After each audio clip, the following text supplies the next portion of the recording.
धनी का नाम ना देखा, जगत का पेख न देखा, धनी का नाम ना देखा। कि धनी माने उस समस्त भगवान का जिक्र भी नहीं, जगत का पेख न देखा कि उसने वो कर दिया। हनुमान ने राम नाम लिख दिया पत्थर तरीके, नंदील के हाथ में शक्ति जी पत्थर तरीके, रामचंद्र जी ने पत्थर चढ़ा दिए। कहते जगत का पेख न देखा, एक दूसरे को तुम गए ऐसे कर दिया। जिसने ये किया उसका जिक्र भी नहीं, धनी का भी नाम ना लिखा। परमात्मा को भी बताते थे, समझा करते, काटे बंधन विपत में, कठिन की हो संग्राम, जिन्होंने नर प्राणियां ये गरुड़ पड़ोगे राम।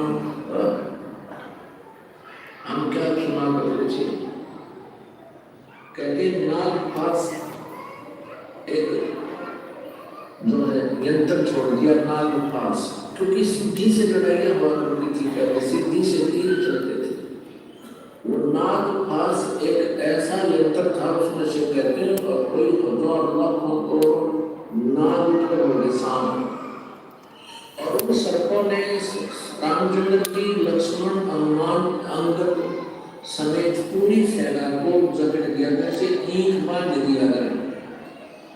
दो हाथ और चारों तरफ सांप लपट गए, उनका गद्दी नीचे लेकर ऊपर तक ऐसे फड़ कर हाथ नोके हो रह गए सबके, यानी पूरी सी बात लकड़ी कर दी। आप कहते हैं उस समय गरुड़ को याद किया श्री रामचंद्र जी ने, गरुड़ पक्षी को, और गरुड़ पक्षी ने आकर के वो सांप काटे, वो सर्प काट दिए सारे। तब भगवान श्री राम बंधन मुक्त हुए। अब परमात्मा कबीर जी कहते हैं, अरे तुम्हारे हृदय माथे की कहाँ गई, विवेकहीन हो गए तुम। काटे बंधन विपत में, कठिन कियो संग्राम, और चिन्ह ने नर प्राणियां ये गरुड़ पड़ोगे राम। तुम्हारे राम को भी जिसने बंधन मुक्त किया, जिसकी बंध छुड़वाई, तो गरुड़ बड़ा होगा कि तुम्हारा युवराज बड़ा होगा। कहते समुद्र पाट लंका गयो, सीता को भरतार, अगस्त ऋषि ने ये सब तो पी लिए, इनमें कौन करतार। तुम एक बात से ये मानते हो कि भगवान श्री रामचंद्र जी ने समुद्र का पुल बना दिया अपनी शक्ति से, तुम्हारी बात बड़ी कर लेते हैं। यदि आप इसी आधार से इनको समृद्ध शक्ति मानते हो कि समुद्र के ऊपर से पुल बना लिया, अरे समुद्र को, सातों समुद्रों को अगस्त ऋषि ने पी लिया था एक घूंट में, और तो श्री रामचंद्र जी के लिए पार हो रहा था उसको समुद्र पुल बनाने को। तो इनमें कौन करता, अगस्त ऋषि शक्तिशाली हुआ, श्री रामचंद्र वाले से सातों समुद्र के लिए अगस्त ऋषि। फिर तुम श्री कृष्ण जी को भगवान मानते हो, उनमें से एक ये भी आधार पॉइंट बनाते हो कि भगवान श्री कृष्ण गिरिराज पर्वत को उठा लिया था, गोवर्धन पर्वत को उठा लिया था। अब परमात्मा कहते हैं गोवर्धन श्री कृष्ण दायो, द्रोणी हनुमंत, शेषनाग सृष्टि उखारा, इनमें कौन भगवंत। भगवान जी ने द्रोणादि को पार उठाया, श्री कृष्ण जी ने गोवर्धन उठा लिया। और तुम लोक वेद सुनाते हो, तुम्हारी पौराणिक कथाएं हैं, पौराणिक के शेषनाग ने सारी सृष्टि सारे को भगवान सरकार रखा, वो अपने पर पर रखी हुई। फिर तुम शेषनाग बड़ा हुआ, फिर तुम्हारा श्री कृष्ण बड़ा हुआ। जिस पृथ्वी के ऊपर छोटे से टुकड़े को श्री कृष्ण ने उठाया, और इस पृथ्वी से तुम्हारा शेषनाग, तो कौन भगवान। सवाल नंबर 4 आदिराम। अर्थात परम अक्षर ब्रह्म कौन है? वह दिव्य शक्ति जो रावण की समझ से परे रही और जिन्होंने समुद्र पर पुल बनाया। क्या यह सत्य है कि रावण अपनी विशालता और विद्या के बावजूद इस परम अक्षर ब्रह्म को पहचानने में असफल रहा? आखिर वास्तविकता क्या है? विजयदशमी पर श्रद्धालु भगवान श्री राम की पूजा करते हैं, लेकिन हमने प्रमाणों के आधार पर देखा कि श्री राम ही पूर्ण परमात्मा नहीं है।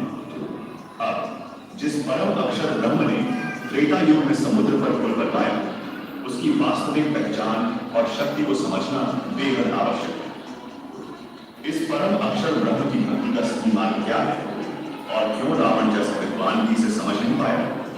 त्रेता युग के उन शिष्यों की भी चर्चा करनी होगी जिन्होंने उस परम अक्षर ब्रह्म की प्रमाणित भक्ति विधि का अनुसरण किया और सच्चे मोक्ष की प्राप्ति की। यह रहस्य शास्त्रों में छिपा है और आज हमें यह जानना है कि सतभक्ति की वह विधि क्या थी जिसे न केवल रावण बल्कि इस युग के लोग भी अनदेखा करते आ रहे हैं।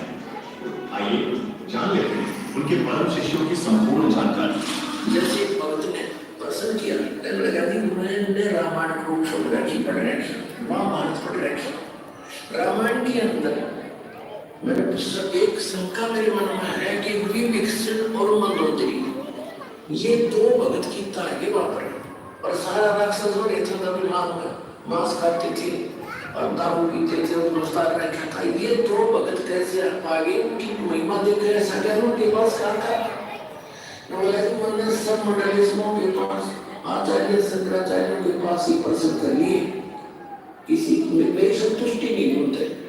तो वो बोला भाई यह संतुष्टि शास्त्र होगी, सोने बताओ तेरे। तो वो सारी कहानी सुनाई कि कबीर परमात्मा चार लोग आते, सतयुग में संस्कृत नाम से आए थे, त्रेता में मुनिंदर नाम से, ऋषि नाम से आए थे, द्वापर में करुणामय नाम से और कलयुग में कबीर नाम से आए थे। जब मुनिंदर नाम से त्रेता में परमात्मा आए हुए थे, उस समय एक नल और नील नाम के दो शिष्य बने थे, वो बहुत दुखी थे, उनके आशीर्वाद से वो स्वस्थ हो गए थे।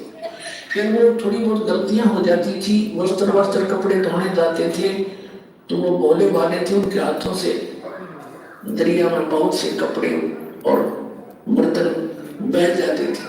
तो परमात्मा ने उनको आशीर्वाद दे दिया था, बेटा सेवा तो करो, लेकिन आज के बाद तुम्हारे हाथ से कोई भी वस्तु पानी में नहीं डूबेगी। उसके बाद परमात्मा एक चंद्र विजय नाम का भाट था लंका के अंदर, उनके 16 सदस्यों ने, घर के सदस्यों ने, पुत्रों ने, पुत्रियों ने, सबने उपदेश लिया था कबीर जी का। और उस भाट को भाट जाता था राजा रावण के, महाप्रभु ने गीत गाया सुनाने, उसकी महिमा गाता था। और उसकी पत्नी जो कर्मवती थी वो जाती थी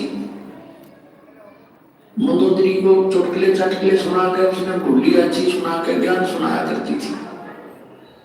और जब उसने ये ज्ञान हुआ, कर्मवती ने भाट चंद्र विजय की पत्नी को परमात्मा